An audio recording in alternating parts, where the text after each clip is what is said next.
I'm not in a particular. I'm not in a. Neither. So, hi everyone, welcome to the channel. I'm your host Ray, and this is Max, and this is Drunk Words, Drunk Thoughts, where we give you advice, great drinks, and we give you the odd story. Today's topic is going to be on advice.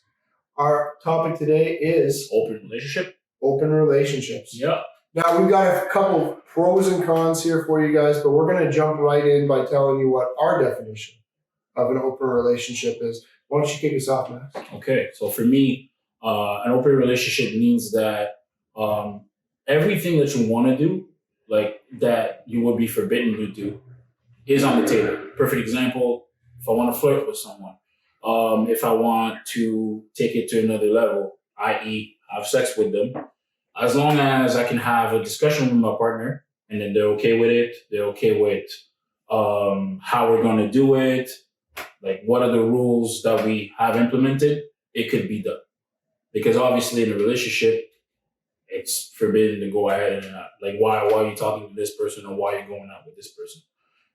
As long as maybe they know or don't know, I would be able to do it. Okay. Jealousy is a huge point. Now, that's a huge con, whether you're in an open relationship or you're in a monogamous one. Yeah. But that's going to be a huge factor here. If you have a jealous partner and you're trying to even remotely think about an open relationship, I don't know how you think that's going to work. Or if you're jealous yourself, yeah, you know, you need to have 100% trust, 100% commitment, yeah, and 100% faith and love in that person. You know, absolutely. Some might argue the love part might be optional, but you still got to have the trust, yeah, and you still got to have the loyalty, and you still got to have the understanding, yeah, and knowing that you're risking all of that for the open relationship. Yes. That's where the debate comes in. The freedom is on the sexuality part. Okay. So I'm still going to have my girlfriend, my partner, my wife, and I'm going to go for it and talk to her about all my, dreams, goals, ambitions, want to still build a life with her, want to still do everything. Okay. But the difference is we would have that freedom element when it comes to sexuality. Mm-hmm. I would be able to do exactly like you said, be flirty, be able to send as many sex or text messages, not have to worry about her going through my phone, not have to worry about any of that because she wouldn't be breaking the definition of what I would say an open relationship is. Why don't you tell me what you're drinking, Max? Well, this is what we call a neon blue, and we're going to have a video linking to this right here, or right here. Okay, it's right there. And we're going to teach you how to make it. Perfect. Cheers. Fantastic stuff. Mm-hmm. So you have your cake and eat it too. Sort of.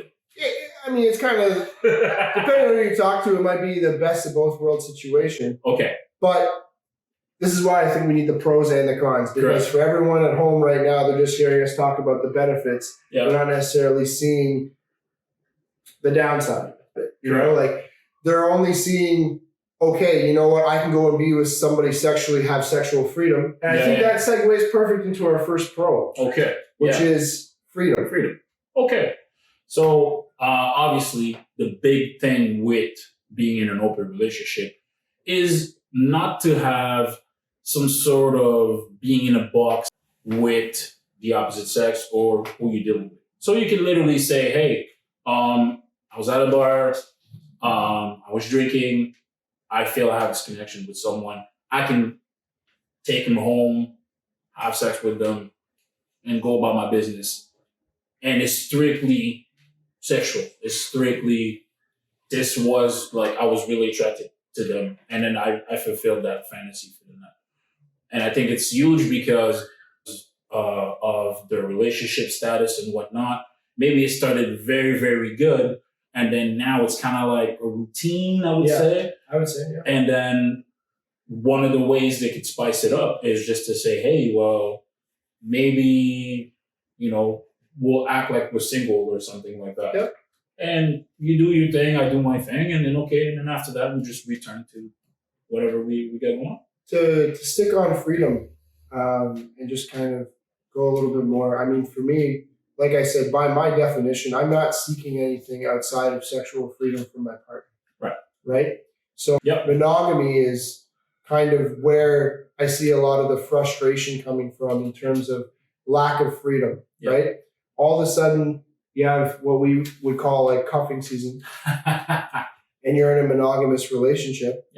But, then you start seeing everybody outside. Everybody's got their summer bodies, everything like that. And it's not that you no longer desire your partner. It's that your eyes start to wander. Right? Mm-hmm. But in monogamous relationships as a society, which is what's acceptable, right? We're taught that your freedom is kind of non-existent anymore the second you're in a relationship now. Okay. I'm talking about sexual freedom. I'm talking about the ability to go and have these like BDSM closed doors masquerade parties that everybody's like the eyes wide shut ones or whatever.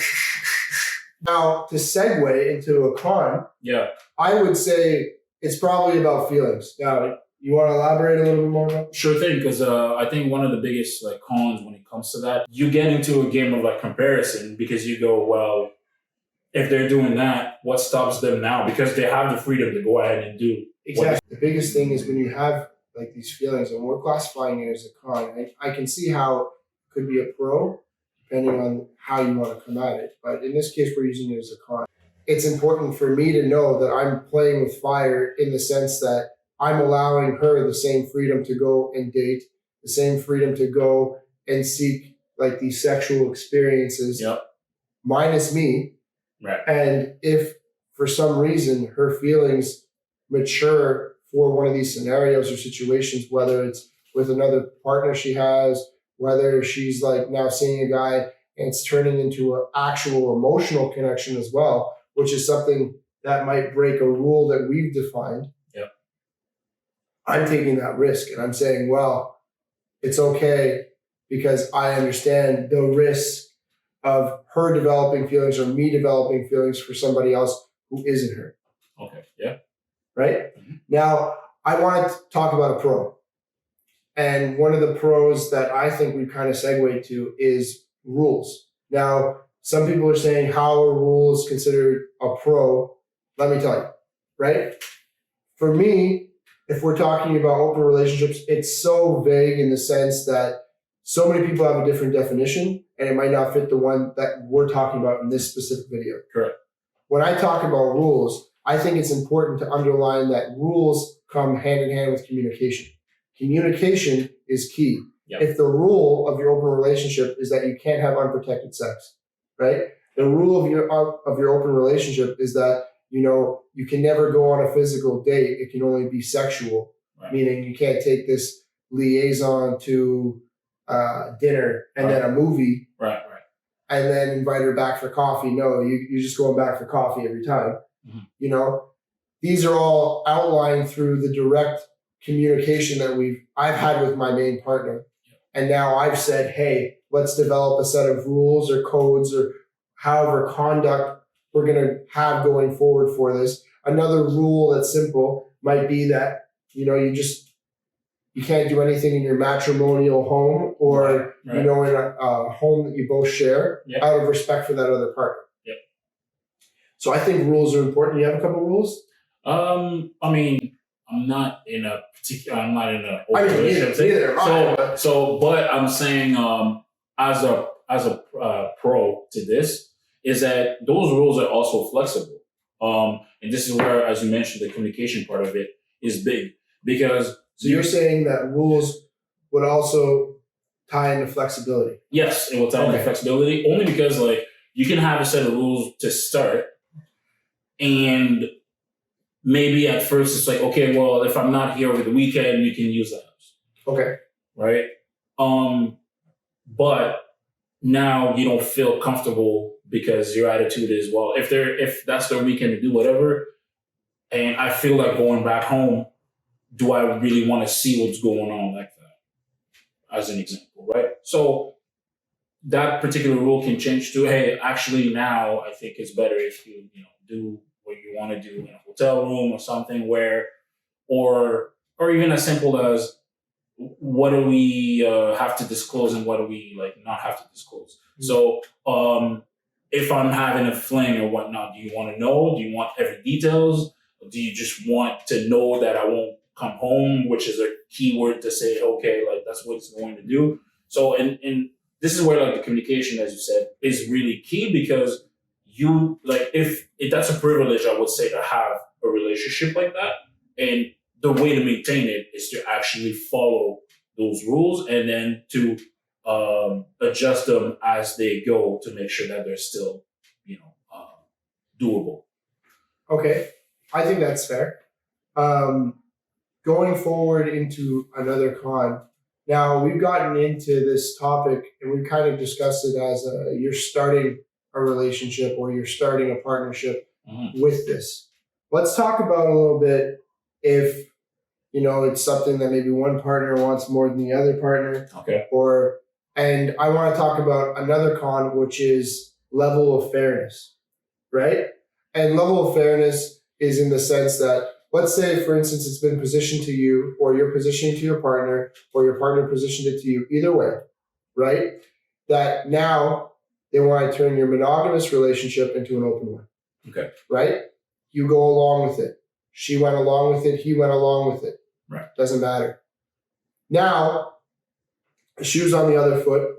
Either you're having more hookups than they are, or you're getting more out of it than them, or they're getting more out of it than you. You asked for an open relationship with your smoking hot girlfriend, and then you realize, hey, there's a lot of guys that want your smoking hot girlfriend, or a lot of girls that want your smoking hot boyfriend. A lot of shark in the water. There's a lot of sharks in the water. That's what I'm saying too. So it's like all of a sudden you entered into this thinking, okay, I can benefit.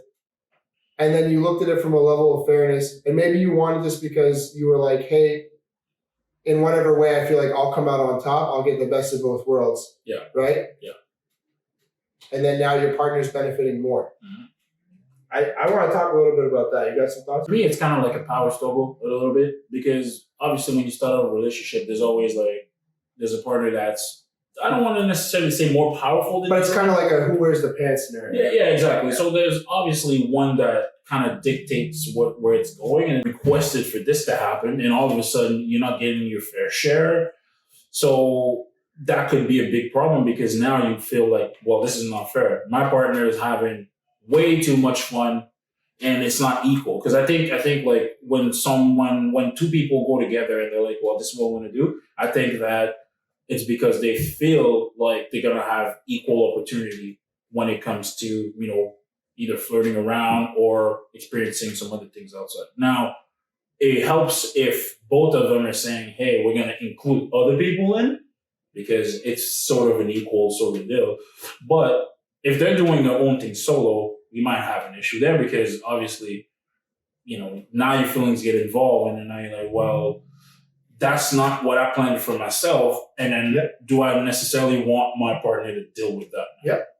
And I think another thing that, we're overlooking that's super basic, which is a big con is, you're opening yourself up to the risk and possibility of contracting an STD or an STI. So that would be another big con. Exactly. Huge con. Yeah. And, passing that along to your partner. Now, again, in this scenario, we've painted an open relationship as something where, you've got a main partner and you're looking for secondary sexual freedom, if you will. Yeah.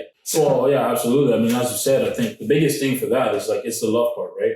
Because obviously, you got to be okay with the fact that that person might just go away. Yeah. And as Ray said, obviously, if you're jealous from the go, if that's not your thing, the other possibility is that if that partner proposes that to you, you got to be okay with walking away. You got to be okay. You can't just go along with it, because if you're going to go along with it, you're going to get so hurt and it's going to just end up blowing up. Or you agreed to something that you might have not necessarily been on board with, but you agreed to it. Right. So stay away from that if you can avoid it for sure. I do hope from these lists of pros and cons, you were able to take a couple and kind of, not always think necessarily that the grass is greener with an open relationship. As always, here on the channel, we're trying to post great content for you guys. We do advice. We do great drinks. Yep. We do stories. Yep. Don't forget to like, subscribe, and comment. We always love to read your comments down below. And you guys tell us maybe a couple ideas for future videos you want, future drinks you want us to show you how to make, and we'll do it. All right, guys, ring that bell though, Bing! and we're out.